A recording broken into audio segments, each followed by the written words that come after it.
the best Jo Malone fragrances. Jo Malone, pretty well-known fragrance brand. They make a lot of unisex fragrances, and I've tried quite a lot of them now, and they're all really good. But I've compiled a small list of some that I think are some of the best. I'm going to start with a good classic option. This is English Pear and Freesia. So this is, it's just like you're walking through a garden. That's what I think of anytime I smell this. It's just very, you know, you got that crispness of the pear. Then you get the Freesia, which is a nice floral option. It also has a little bit of patchouli, and patchouli always adds a little bit of heft, I guess, to any fragrance. A little bit of, I guess, kind of plant musk is the only way I could describe it. More of a warm note. This is just really nice overall as a fragrance. It's not particularly strong. I would say longevity is probably about 4 hours, but the way it smells is extremely attractive. It's one of those very approachable, friendly type of fragrances.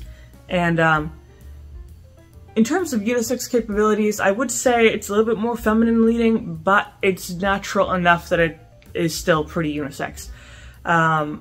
The only thing I wish is that it was a little bit stronger, but it is kind of designed to be a lighter type of fragrance, so you can't really complain too much about that. But very attractive overall. I really like the kind of authentic smell of the pear, because if you smell the pear, obviously it just has that certain crispness to it, and it makes it nice and light and fresh. Definitely something good for spring or summer when you know, the temperature starts getting to warm up a little bit. Moving on from this one though, one that I quite like, this one, let me see, Lime, Basil, and Mandarin, right here. This is great if you're looking for something that's very herbal, something that's very, you know, the mix of citrus and herbs. So the lime comes out straight away, that just fresh squeeze burst of lime, which immediately kind of separates it from most other fragrances, because you don't really see lime too often in fragrances. Then you have the basil, which also as an herb is pretty unique. It's a very sharp smelling herb. And then also the mandarin, which comes in with its own type of orange citrus smell. This is,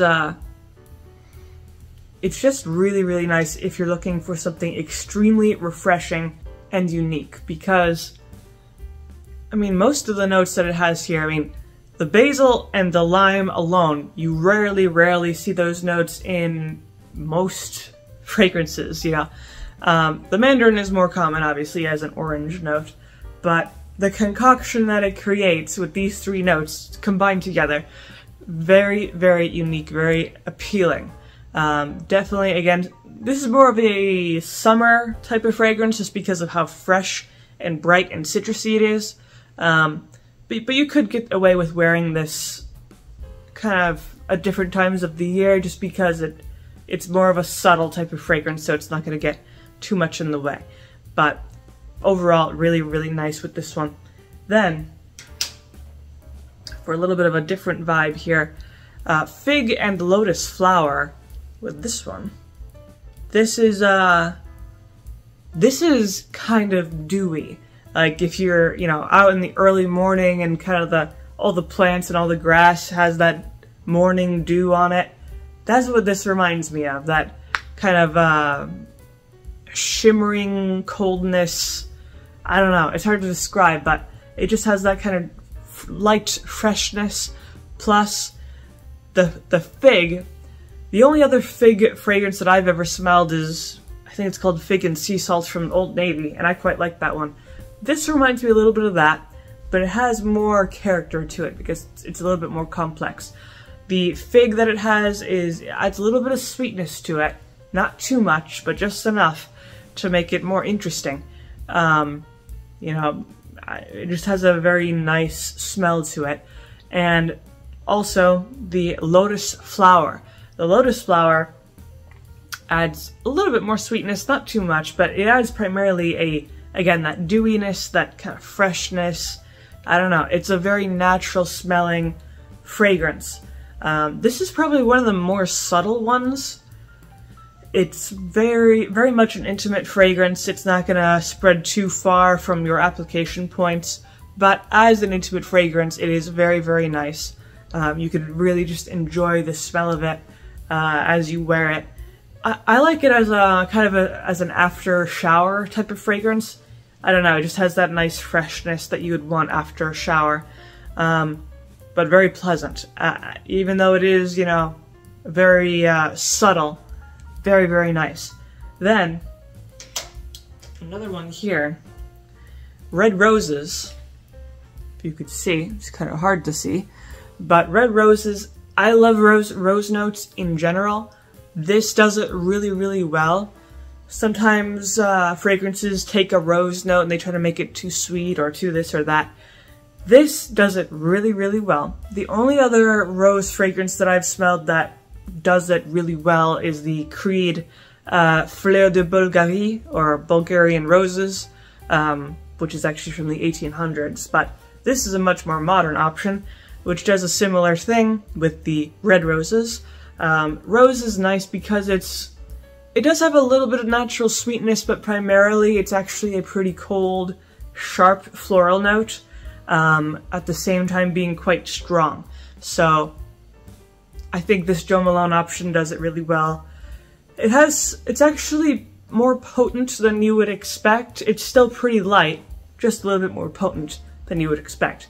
But really nice, just kind of delivery of the rose note here.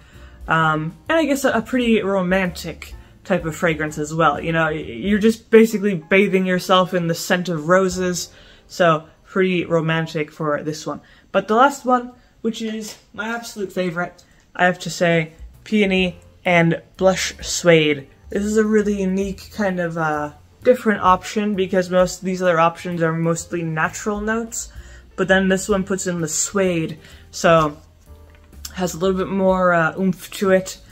I really like the suede. It also has some red apple in it for a little bit of crispness and sweetness.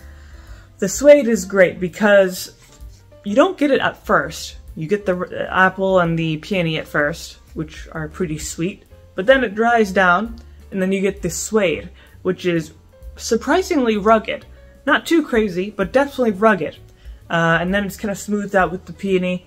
It's really nice if you're looking for something with that extra warmth and extra longevity. Longevity here is definitely better than these other ones. It's probably more like 6-ish hours instead of, you know, 4 or 5.